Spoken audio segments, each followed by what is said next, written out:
From Montana's news leader, this is the MTN Noon News. And thanks for joining us for the new news on this Friday. I'm Andrea Lutz. A COVID-19 relief deal from Congress looks to be stalled once again. A $900 billion package from a bipartisan group of lawmakers has been rejected by Senate Majority Leader Mitch McConnell, saying Republican senators don't want to support that $160 billion for state and local funds. McConnell instead wants that money to go toward a liability shield for companies and organizations facing potential COVID lawsuits.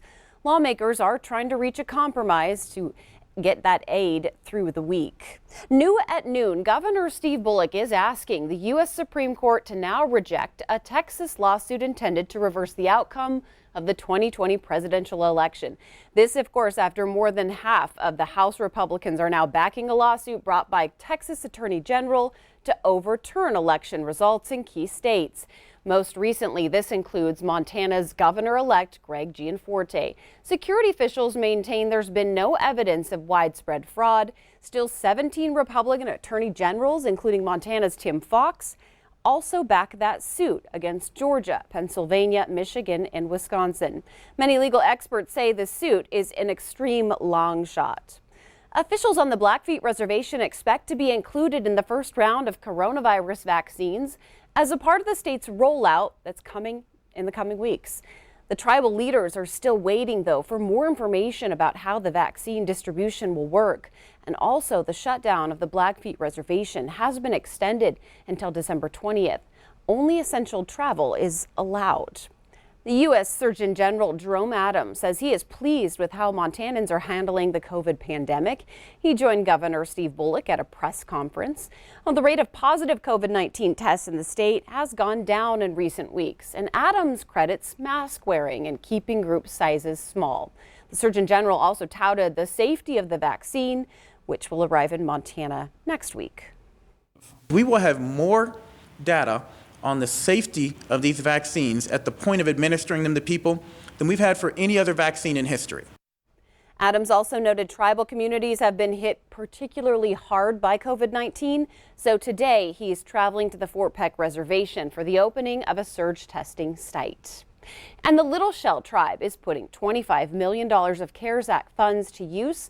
The tribe purchasing a 10,000 square foot building in Great Falls to be remodeled into an urgent care clinic. Renovations of the tribal headquarters are also in the works, and upgrades to the event center will carve out space for members to quarantine if necessary.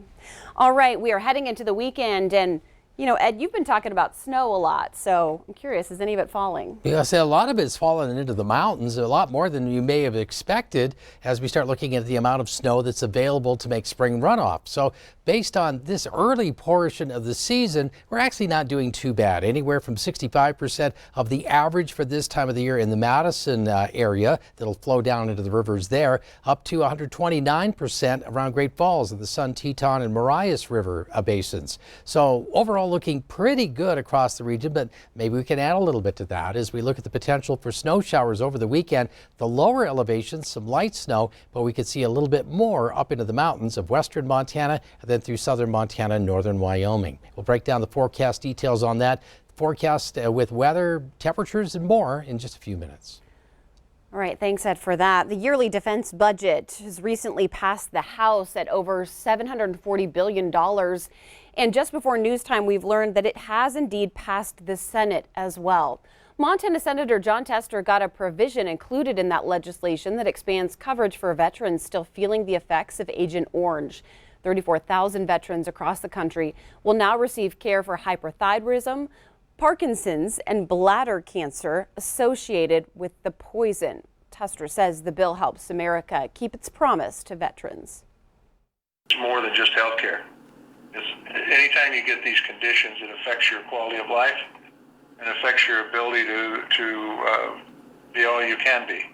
And so this also impacts disability pay too. And Senator Steve Daines also supported efforts to expand Agent Orange care for veterans, pushing for the amendment back in October. Bozeman's VA clinic could honor former Montana war hero Staff Sergeant Travis Atkins, who was killed in battle in Iraq. In a unanimous vote, the U.S. Senate passed a bill to rename the clinic after Atkins. He tackled and fell on a suicide bomber to save the lives of his fellow soldiers. Atkins was born and raised in Montana, awarded the Medal of Honor after his death in a White House ceremony in March. The bill now goes to President Trump for his signature. Leaders of the Confederate Salish and Kootenai tribes feel insulted and exploited to learn secondhand that a controversial TV show wanted to use local landmarks without permission. The ABC network's show Big Sky is already under fire from tribes across the country for its depiction of Montana and human trafficking. Many saying it takes advantage of the serious issue of missing and murdered Indigenous people for entertainment. But this week, Flathead Reservation leaders received 2 emails, one from a producer, another from a Canadian actress, seeming to indicate the Flathead Reservation was going to be depicted in the show. Yet the tribe says no one ever applied for a permit or asked for any permission.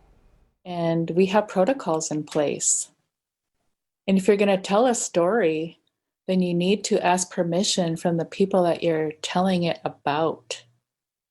And you need to 100% consultation with us.